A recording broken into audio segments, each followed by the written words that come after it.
അയ്യോ, ഇതെന്ത് തമാശ. എനിക്ക് വയ്യ, ചിരിച്ച് ഞാനിപ്പോ ചാവും. ഹോട്ടലാണെന്ന് കരുതി ബാർബർ ഷോപ്പിൽ. എനിക്ക് വയ്യ.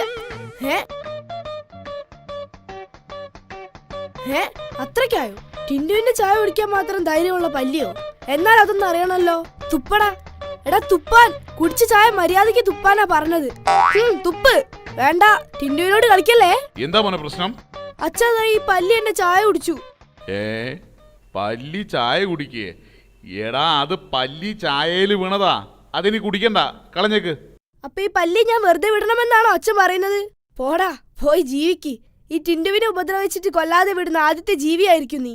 എന്നിട്ട് ഇന്നലെ രാത്രി നിന്റെ ചോര കുടിച്ച കൊതുകിനെ നീ വെറുതെ വിടുന്നത് ഞാൻ കണ്ടല്ലോ. അത് പിന്നെ എനിക്ക് കൊല്ലാൻ മനസ്സ് വന്നില്ല അച്ഛാ. ഒന്നില്ലേലും അവനെന്റെ ചോരയല്ലേ. നിന്റെ ചോര നിന്ന് പ്രസംഗിക്കാതെ പോയിരുന്നു പഠിക്കാൻ നോക്കടാ. പഠിക്കുന്ന കാര്യം പറഞ്ഞപ്പോൾ ഓർത്തത്. അച്ഛാ, എനിക്കൊരു മൊബൈൽ ഫോൺ വാങ്ങി തരുമോ? മൊട്ടേന്ന് വിരിയാത്ത നിനക്കിനി മൊബൈൽ ഫോണ്? പോയെ. എന്നാ പിന്നെ അച്ഛൻ മുട്ടേന്ന് വിരിഞ്ഞ ഏതെങ്കിലും ഒരു കോഴിക്കുഞ്ഞിന് മേടിച്ചു കൊടുക്ക്. എന്താച്ചാ, പ്ലീസ് അച്ഛാ, ഏതെങ്കിലും ഒരു ഫോൺ മേടിച്ചാ മതി അച്ഛാ. ശരി, നമുക്കിന്ന് പോയി വാങ്ങാം. താങ്ക് യു അച്ഛാ, താങ്ക് യു. അതെ, ഒരു മൊബൈൽ ഫോൺ വേണം. നോക്കിയാ മതിയോ? നോക്കിയാലൊന്നും പോരാ മോനെ, വാങ്ങിച്ചു കൊടുക്കുക തന്നെ വേണം. ഇവൻ ഏതാ മോനെന്ന് നിങ്ങൾക്കറിയില്ല. അതല്ല ഏട്ടാ, നോക്കിയ ഫോൺ മതിയോന്നാ ചോദിച്ചത്. ഇയാളിത് എവിടെ നിന്ന് വരുന്നു? നോക്കിയാ മാത്രമല്ല, കണ്ടാലും ഫോൺ പോലെ തന്നെ ഇരിക്കണം. ഇതാ, ഈ ഫോൺ എടുത്തോ, നല്ല ബെസ്റ്റ് ഫോണാ. ഓക്കെ, ശരി. ദാ ഫോണ്. വെറുതെ വിളിച്ച് കാശ് കളയരുതേ. എന്തേലും അത്യാവശ്യം ഉണ്ടെങ്കിൽ മിസ് ഇട്ടാ മതി കേട്ടോ. ശരി അച്ഛാ. എന്നാ മോൻ വീട്ടിൽ പോയിക്കോ. അച്ഛൻ ടൗണിൽ പോയിട്ടേ വരുള്ളൂ എന്ന് അമ്മയോട് പറഞ്ഞേക്കണേ. ശരി അച്ഛാ.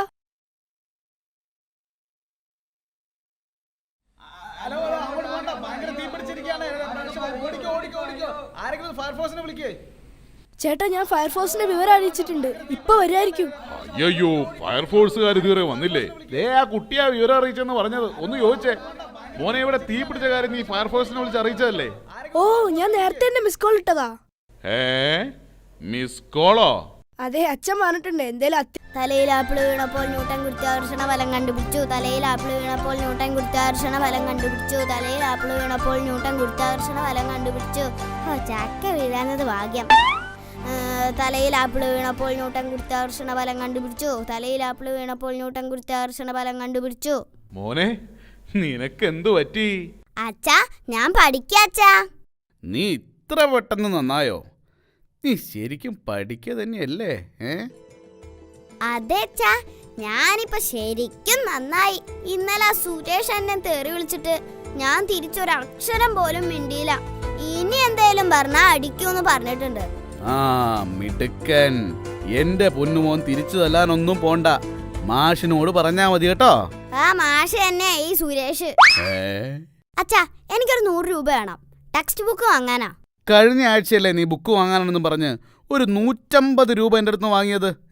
അത് ഞാൻ കഴിഞ്ഞ ക്ലാസ് ടെസ്റ്റില് ഒരു സബ്ജക്റ്റില് പാസ്സായില്ലേ, ആ സന്തോഷത്തിന് ഞാൻ എന്റെ ഫ്രണ്ട്സിനൊരു ട്രീറ്റ് കൊടുത്തു. അല്ല, ഇന്നലെ ആയിരുന്നില്ലേ നിന്റെ ഓണപ്പരീക്ഷയുടെ റിസൾട്ട് അറിയേണ്ടത്? എന്നിട്ട് എന്തായി? എത്ര മാർക്കുണ്ട്? അച്ഛനൊരു തമാശ ആക്കണോ? അച്ഛന്റെ ആ കൂട്ടുകാരനില്ലേ, മറ്റേ ഡോക്ടർ, അയാളുടെ മോൻ തോറ്റു. ഡോക്ടറുടെ മോന്റെ കാര്യമല്ല ചോദിച്ചത്, നിന്റെ കാര്യമാ ചോദിച്ചത്. പിന്നെ അച്ഛാ, ആ മുന്നില്ലേ ആ വക്കീലിന്റെ മോൻ. ഏത് വക്കീല്? അച്ഛാ, ആരീസ് വക്കീലിന്റെ മോൻ. അവന് 8 നില പൊട്ടി. വക്കീലിന്റെയും ഡോക്ടറുടെയും മക്കളുടെ കാര്യമല്ല ചോദിച്ചത്, നീ നിന്റെ മാർക്ക് പറ, അതെന്തായി?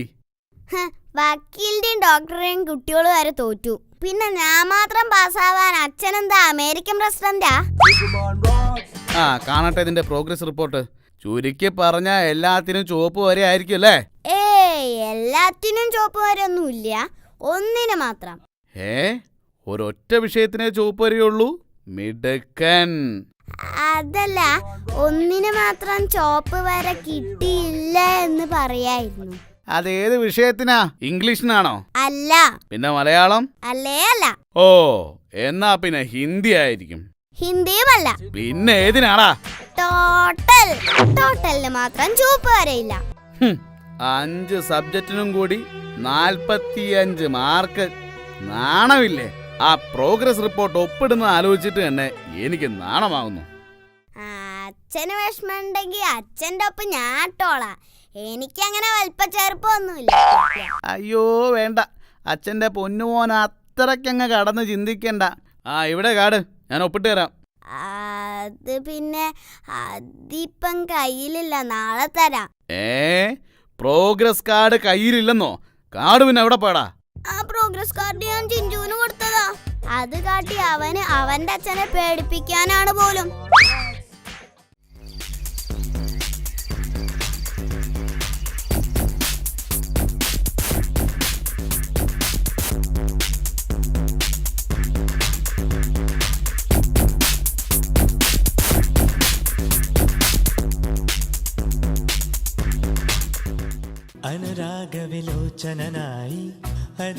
ഹലോ, ഗുണ്ട ബിനു സ്പീക്കിംഗ്.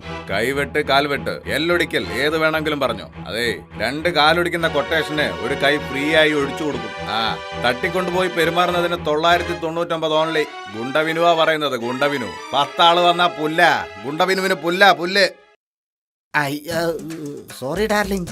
എടി ഭാര്യയെ, ഞാൻ ആളറിയാതെ ഇനി എന്തോന്ന് കാര്യം? കാലത്ത് 5 മണിക്ക് എഴുന്നേറ്റ് വീടും മുറ്റവും അടിച്ചു വാരി പുട്ടും കടലക്കറി ഉണ്ടാക്കി വെച്ച് ചോറും കൂട്ടാനും ഉണ്ടാക്കി തുണിയും കഴുകി നിലവും തുടച്ച് കഴിഞ്ഞിട്ടല്ലേ ഞാൻ ജോലിക്ക് ഇറങ്ങിയത്? അത് ശരി. വിളിച്ചുണർത്തി കാപ്പി തരാതെ പോയതിനാണോ? എന്റെ കൂടെയുള്ള പൊറുതി മതിയാക്കിയാണെന്നോ? ഹലോ ഹലോ ഹലോ ഹലോ കട്ടായി. BP കൂടുതലാണല്ലേ? എടാ, ഇങ്ങനെയുള്ള വർത്താനം കേട്ടാ പിന്നെ BP കൂടാതെ എന്ത് ചെയ്യും? ആ BP അല്ല, ഇത് BP. ഭാര്യയെ പേടി, അത് കൂടുതലാണല്ലേ? ആവശ്യമില്ലാത്ത വർത്തമാനം പറഞ്ഞാലുണ്ടല്ലോ തട്ടിക്കളയാൻ ഞാൻ. ഒന്ന് ചുമ്മാ ഇരി ചേട്ടാ, ഒരു തട്ടുകാരൻ വന്നിരിക്കുന്നു. ആട്ടെ, ഭാര്യ ആരുടെ കൂടെയാ ഓടിപ്പോയത്? അറിയില്ലടാ, ഇപ്പൊ വിളിച്ചതേ ഉള്ളൂ. പേടിക്കാതെ, ആളെ ഞാൻ ഇപ്പൊ കണ്ടുപിടിച്ചുതരാം. ഹലോ, ഭ്രാന്താസ്പത്രിയാണോ? അതെ, ഇന്ന് രാവിലെ ആരെങ്കിലും അവിടുന്ന് ചാടിപ്പോയിട്ടുണ്ടോ? ഓക്കെ, ശരി. എടാ, എന്റെ ഭാര്യ ഒളിച്ചോടിയതിന് നീ എന്തിനാടാ ഭ്രാന്താശുപത്രിയിൽ വിളിച്ച കാര്യം തിരക്കിയത്? എന്റെ ചേട്ടന്റെ ഭാര്യയെ കൊണ്ട് സ്വബോധമുള്ള ആരെങ്കിലും ഒളിച്ചോടുവോ? നീ പറഞ്ഞതൊരു വാസ്തവമായതുകൊണ്ട് ഞാൻ ക്ഷമിക്കുന്നു. അല്ലായിരുന്നെങ്കിൽ ഇയാളെന്നെ അങ്ങ് തട്ടിക്കളഞ്ഞേനെ. ഈ ഗുണ്ടബിനി ഒരു പേടിത്തൊണ്ടനാണെന്നാ നാട്ടാര് പറയുന്നേ. അത് നേരാണോ ചേട്ടാ? എടാ, എന്റെ പ്രവർത്തന മേഖലയുടെ ഉള്ളറകൾ അവരുടെ ചേട്ടോ, മലയാളത്തിൽ പറഞ്ഞാ മതി. എടാ, കഴിഞ്ഞ ആഴ്ച തട്ടിയത് 7 എണ്ണത്തിന്, അതും ഒറ്റ കൊട്ടേഷനില്. അതൊന്നും ഈ നാട്ടുകാർക്ക് അറിഞ്ഞുകൂടാ. അതുകൊണ്ട് അവർക്ക് എന്നെ ഒരു പേടിയില്ലാത്തത്. ഈ പുളുവടി ഗുണ്ടേ കൊണ്ട് ഞാൻ തോറ്റ എന്റെ ദൈവമേ. അതൊക്കെ എല്ലാവർക്കും അറിയാം. ഒരെണ്ണത്തിന് 20 രൂപ വെച്ച് 7 എണ്ണത്തിന് 140 ഉലുവ. ഈ പട്ടിപിടുത്തം താൻ ഇനിയും നിർത്തിയില്ലടേ. നീ ഇതാരോടും പറയരുത്. മാനം പോയിട്ട് പിന്നെ ജീവിച്ചിരുന്നിട്ട് കാര്യമില്ലടാ. ഇല്ലാത്ത മാനം ഞാനായിട്ട് കൂക്കുന്നില്ല. അല്ല, ചേട്ടന്റെ വീട്ടിൽ 3 പട്ടിക്കുട്ടികളുണ്ടെന്ന് കേട്ടു. അതെ, 3 എണ്ണം ഉണ്ട്. അൽസേഷനാ. ചേട്ടൻ എത്ര കുട്ടികളുണ്ട്? എനിക്കും 3 കുട്ടികൾ. 3 6 കുട്ടികൾ. ചേട്ടൻ അൽസേഷനാണോ? വേണ്ട ഡാ ടിണ്ടുമോനെ, നീ എല്ലാവരെയും നാക്കുകൊണ്ട് ചൊറിയാറുണ്ടെന്ന് ഞാൻ കേട്ടിട്ടുണ്ട്. എന്നോട് കളി വേണ്ട. അൽസേഷനായിരുന്നെങ്കിൽ കുറച്ചുകൂടി ഉശിരി കണ്ടേനെ. ഡാ, നീ എന്താടാ പറഞ്ഞത്? ഞാൻ ആരാണെന്നാടാ നീ കരുതിയത്? നാട് വിറപ്പിക്കുന്ന ഈ ഗുണ്ടബിനുവിനെയാണോടാ നിന്നെ പോലെ ഒരു പീക്കിരി പയ്യൻ വന്ന് ഞോണ്ടുന്നത്? ഞാൻ ഈ കയ്യൊന്ന് നിവർത്തിയാലുണ്ടല്ലോ, നീ ഇവിടുന്ന് പറക്കും. നീലന്തോടാതെ പറക്കും. ഒളിച്ചോടി പോയ ചേട്ടന്റെ ഭാര്യയായിരുന്നോ? അയ്യോ, ഇത്രേ ഉള്ളു കാര്യം. BP കൂടിയ ഏത് ഗുണ്ടയും പറക്കും. ദൈവമേ, ഗുണ്ടബിനുവിന്റെ ഭാര്യയോടൊപ്പം ഒളിച്ചോടിയവൻ എവിടെയായാലും ജീവിച്ചിരുന്നാ മതിയായിരുന്നു. അമ്മേ, ദിവസവും 5 ആപ്പിൾ കഴിച്ചാ തടിക്കോ? ഇല്ല. എങ്കിലിനി എല്ലാ ദിവസവും 5 ആപ്പിൾ വീതം കഴിക്കണം. മിണ്ടാതെ നിൽക്കടാ. നിനക്ക് ഫ്രൂട്ട്സ് വാങ്ങാനല്ല ഇപ്പൊ വന്നത്. അച്ഛന് സുഖമില്ലാത്തതല്ലേ, അദ്ദേഹത്തിന് ആ ഫ്രൂട്ട്സ്. സുഖമില്ലാത്തവർക്ക് മരുന്നും ഗുളികയും പോരെ? വെറുതെ ആവശ്യമില്ലാത്ത ഓരോ ശീലങ്ങള്. അതെ, 1 കിലോ മുന്തിരി വേണം. നല്ലതാണല്ലോ. നല്ലതാണ് ചേച്ചി. വിഷം തളിച്ചതൊന്നും അല്ലല്ലോ, എന്റെ ഭർത്താവിന് കൊടുക്കാനാ. അയ്യോ, ഈ മുന്തിരിയിൽ വിഷം തളിച്ചിട്ടില്ല. ഇത് ശുദ്ധമായ മുന്തിരിയാ. മുന്തിരിയുടെ തൊലി കഴിക്കാൻ കൊള്ളുവോ? പിന്നില്ലാതെ മോനെ, ഫ്രൂട്ട്സിന്റെ തൊലികളിലാണ് വിറ്റമിൻസ് കൂടുതലുള്ളത്. മോന് ഇഷ്ടപ്പെട്ട ഫ്രൂട്ട്സിന്റെ പേര് പറയൂ. ചക്ക. ചക്കയോ? അത് എന്നെ ചക്കത്തോലി തീറ്റിച്ച് കൊല്ലാനുള്ള പരിപാടിയാണല്ലേ ദ്രോഹി. ചേച്ചി വേറെ ഒന്നും വേണ്ടല്ലോ. ദാ മുന്തിരി. അമ്മേ, ദാ ആ വരുന്ന ആളെ അറിയാമോ? എനിക്ക് മനസ്സിലായില്ല. ആരാ? എനിക്കും മനസ്സിലായില്ല. അതുകൊണ്ടല്ലേ അമ്മയോട് ചോദിച്ചത്. വേണമെങ്കിൽ നമുക്ക് അയാളോട് ചോദിച്ചു നോക്കാം. അപ്പൊ അറിയാലോ ആളാരാണെന്ന്. ദേ, മിണ്ടാതെ എന്റെ കൂടെ നടന്നോണം. പരിചയമില്ലാത്തവരോട് അങ്ങനെയൊന്നും സംസാരിക്കരുത്. ചേട്ടാ ഒന്ന് നിന്നേ. ചേട്ടനെ എനിക്കും അമ്മയ്ക്കും മനസ്സിലായില്ല. ചേട്ടൻ ആരായെന്ന് ചേട്ടനോട് ചോദിക്കുന്നത് മോശമാണ് താനും. അതുകൊണ്ട് ചേട്ടൻ ആരാണെന്ന് ചേട്ടനോട് ചോദിക്കുന്നില്ല. ഇനി ചേട്ടൻ ബൈക്കോ? ക്ഷമിക്കണം, ഇവൻ ഇങ്ങനെയാ. ഒന്ന് വാടാ ഇവിടെ. എടാ, നിനക്ക് നല്ലവണ്ണം നടന്നൂടെ? ഞാൻ പിന്നെ വളഞ്ഞാണോ നടക്കുന്നത്? ദേ നമ്മുടെ ബൈജു ചേട്ടൻ വരുന്നു. ആ ചേച്ചി എവിടുന്നാ? കുറെ നാളായല്ലോ കണ്ടിട്ട്. കണ്ടിട്ട് കുറെ നാളായി. പക്ഷേ വാർത്തകളൊക്കെ ഞങ്ങൾ അറിയുന്നുണ്ട്. എന്ത് വാർത്ത? അവൻ പറഞ്ഞത് നേരാ. നീ അമ്മായിയമ്മയെ ജനലിലൂടെ പുറത്തേക്ക് എറിഞ്ഞെന്ന് കേട്ടു. മോശമല്ലേ ബൈജു? ആലോചിക്കാതെയാണോ ഇങ്ങനെയൊക്കെ പ്രവർത്തിക്കുന്നത്? ഒരുപാട് ആലോചിച്ചതിന് ശേഷമാവും എടുത്തു പുറത്തേക്ക് എറിഞ്ഞത്. അത് ചേച്ചി, എനിക്കൊരു അബദ്ധം പറ്റിയതാ. അബദ്ധമോ? അമ്മായിയമ്മയെ ജനലിലൂടെ പുറത്തെറിയുന്നതാണോ അബദ്ധം? സോറി ടിന്റു മോനെ. എന്തു സോറി? താഴെ കൂടെ പോകുന്ന ആരുടെയെങ്കിലും തലയിലാണ് വീണതെങ്കിലോ? റോഡിൽ ആരുമില്ലാഞ്ഞത് ഭാഗ്യം. എന്താ മോനെ കരയുന്നത്? എന്നെ ടീച്ചർ തല്ലി. ഓ, ഇങ്ങനെ കരയുന്നത് കണ്ടാ തോന്നും നിനക്ക് ടീച്ചറുടെ കയ്യിൽ നിന്ന് തല്ല ആദ്യമായിട്ടാ കിട്ടുന്നതെന്ന്. ഇന്ന് ടീച്ചർ എന്നെ കൊറേ തല്ലി. ഓ, നിന്റെ ഒടുക്കത്തെ കുരുത്തക്കേടല്ലേ? അപ്പൊ തല്ലു കിട്ടിയില്ലെങ്കിലേ അത്ഭുതമുള്ളൂ. എന്തെങ്കിലും തർക്കുത്തരം പറഞ്ഞു കാണും. ഷോ, നീ അവനെ വെറുതെ വഴക്ക് പറയാതെ. അവൻ അറിഞ്ഞോണ്ട് ചെയ്തതായിരിക്കില്ല. അവൻ കൊച്ചുകുട്ടിയല്ലേ. ഞാൻ ഒന്നും മിണ്ടിയിട്ടില്ല. എന്നിട്ടും ആ ബിന്ദു ടീച്ചർ എന്നെ ഒരുപാട് തല്ലി. ജന്തു. എത്ര തല്ല് കിട്ടി? അത് കൃത്യമായി അറിയില്ല. അറിയില്ലെന്നോ? അതെന്താടാ, നിനക്ക് എണ്ണാൻ അറിയില്ലേ? എണ്ണ അറിയാത്തോണ്ടാ എനിക്ക് തല്ല് കിട്ടിയത്. അത് കഴിഞ്ഞ് ഉഷ ടീച്ചർ എന്നെ ഒരുപാട് തല്ലി. ഞാൻ പറഞ്ഞില്ലേ, ഇവൻ എന്തെങ്കിലും തർക്കുത്തരം പറഞ്ഞു കാണും. ഞാൻ ഒന്നും മിണ്ടിയിട്ടില്ല അച്ഛ. എന്നിട്ടും ആ ഉഷ ടീച്ചർ എന്നെ തല്ലി. ഒന്നും മിണ്ടാതിരുന്നിട്ടും തല്ലുകയോ? എന്നാൽ അതൊന്നും ചോദിക്കണമല്ലോ. അച്ഛൻ ചോദിക്കാനൊന്നും പോണ്ട. ടീച്ചർ ഇതുപോലെ എന്നോടൊരു ചോദ്യം ചോദിച്ചപ്പോ ഞാൻ ഒന്നും മിണ്ടിയില്ല. അപ്പോഴാ എനിക്ക് തല്ല് കിട്ടിയത്. ആ ശരി ശരി, ഇനി ഇതൊന്നും ആവർത്തിക്കരുത്. പോയിരുന്ന് പഠിക്കാൻ നോക്ക്. നിങ്ങളാണ് ഇവനെ കൊഞ്ചിച്ച് വഷളാക്കുന്നത്. അതൊന്നുമില്ല. അവൻ നല്ല കുട്ടിയാ, അല്ലേടാ കുട്ടാ?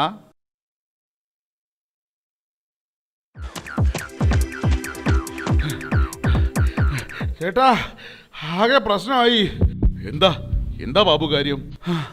അയ്യോ ചേട്ടാ, നമ്മുടെ ടിന്റുമോനില്ലേ, അവൻ എറിഞ്ഞ ഒരു കല്ല് അപ്പുറത്തെ വീട്ടിലെ ചിഞ്ചുവിന്റെ തലയ്ക്ക് കൊണ്ടു. ചിഞ്ചുവിനെ ഇപ്പൊ മെഡിക്കൽ കോളേജിൽ അഡ്മിറ്റ് ചെയ്ത് വരുന്ന വഴിയാ. കേട്ടില്ലേ നിങ്ങളുടെ പുന്നാരമോന്റെ സൽപ്രവൃത്തി? അതവൻ അറിഞ്ഞുകൊണ്ട് ചെയ്തതായിരിക്കില്ല. ടിന്റോ, ഒന്നിങ്ങ് വന്നേ. നീ ആ ചിഞ്ചുവിന്റെ തലയ്ക്ക് കല്ലെറിഞ്ഞോ? ഇല്ല അച്ഛാ, ഞാൻ സത്യമായിട്ടും എറിഞ്ഞില്ല. പിന്നെ ബാബുവേട്ടൻ പറഞ്ഞല്ലോ നീ ചിഞ്ചുവിനെ കല്ലെറിയുന്നത് കണ്ടെന്ന്.